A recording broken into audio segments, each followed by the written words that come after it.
Yo, what's up mga bay? So, welcome back. So, ngayon na naman tayo nag-vlog mga bay. So, itong gamit natin ngayon is update sa ating 10 holes injector with 30mm throttle body, 16 34 engine sprocket, 57mm piston, headworks, cams 5.6 ata 5.8 yung cams. So sa gulong natin is 60/80 ang harap, sa likod 60/90 by 17, 1.4 yung rim natin plus 3 swing arm. So yan po ang kabit natin. So first time to na medyo malong ride natin, hindi naman to malayo na rides dahil maramag lang kami kasi may pupuntahan kami doon sa sentro. So trabaho sa aking partner, so angkas yung partner ko ngayon. So singinging, wala po tong rehistro. Yes, naka power pipe tayo pero nagdala tayo ng silencer para makadaan lang tayo ng mga checkpoint, pero wala atong rehistro kaya hindi tayo magkukumpiyansa sa mga hulihan. Yeah, yan talaga ang tandaan natin. Hindi ko na to pinarehistro mga bay, sa kadahilanan nung tayo ay nahuli at nakabayad tayo ng 5,000. Kahit nakarehistro tayo doon, huli pa rin, hindi tayo pinahangyo. Kaya ngayon hindi muna natin to i-rehistro, baka next year na. Kaya ayan, so daan tayo ng magagandang daanan dito. Dito tayo nagdaan sa diversion para na-experience natin yung mga kurbada dito. Konti lang yung kurbada dito.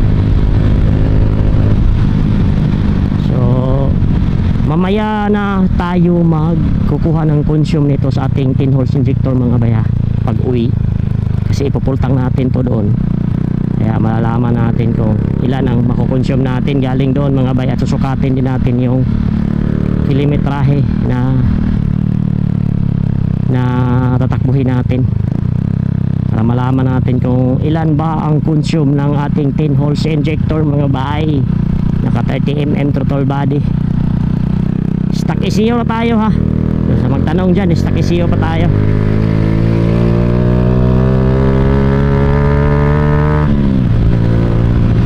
Stock ECU pa tayo. So si GB sana yung dadalhin namin, so kaso napag isipan ko na to na lang si Nginging, kasi magbablog tayo kasi wala na tayong vlog wala na akong mai-upload sa YT.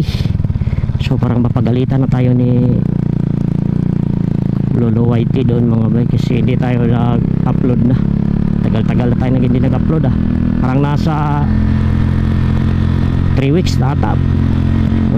Ganun, 3 weeks or 1 month na.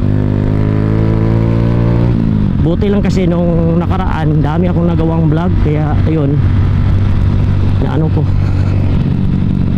kala ko naiwan ko yung cellphone ko, kaya ayun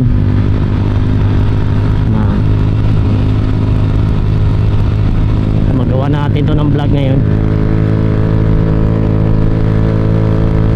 So ito na setup mga bay, touring setup lang to, pang touring setup to. Di talaga to pang mga bay, pang drag race touring setup na 5.7.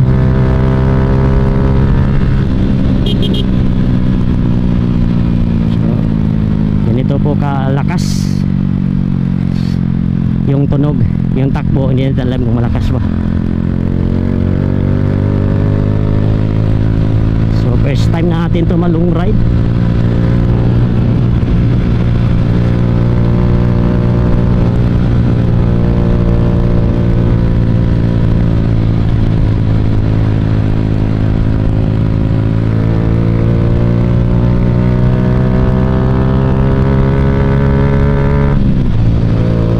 Natin ubusin yung third year na makarating tayo ng 100 para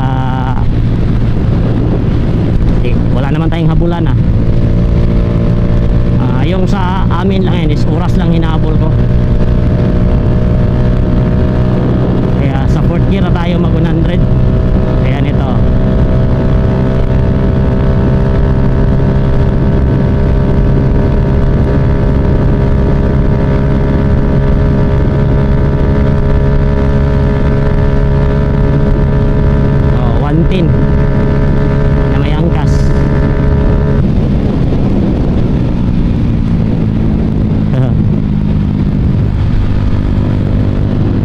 panibaguhan na naman tayo nito mga bay, kasi pag mga Reader G madapa kasi.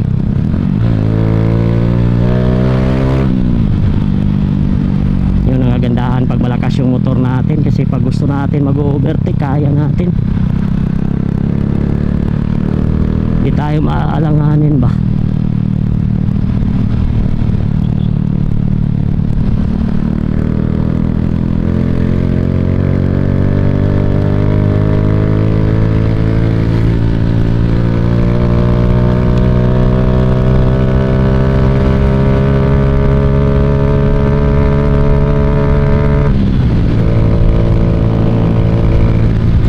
Hanggang 90 lang yung third gear ko, hindi ko pinaabot ng 100.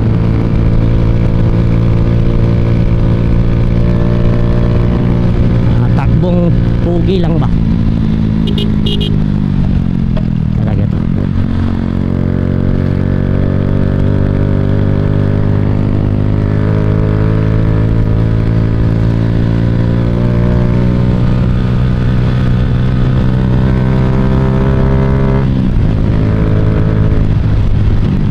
Buong pogi.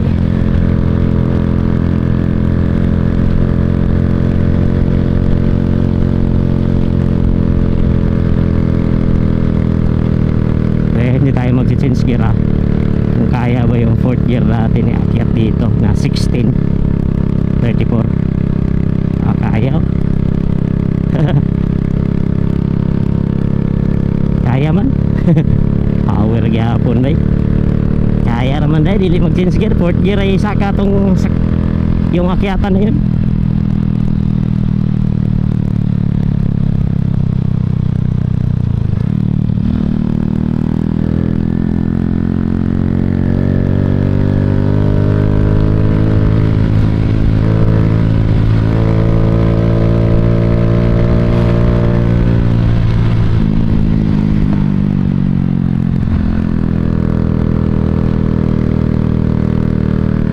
Third gear, second gear tayo para hindi kawawa yung lining.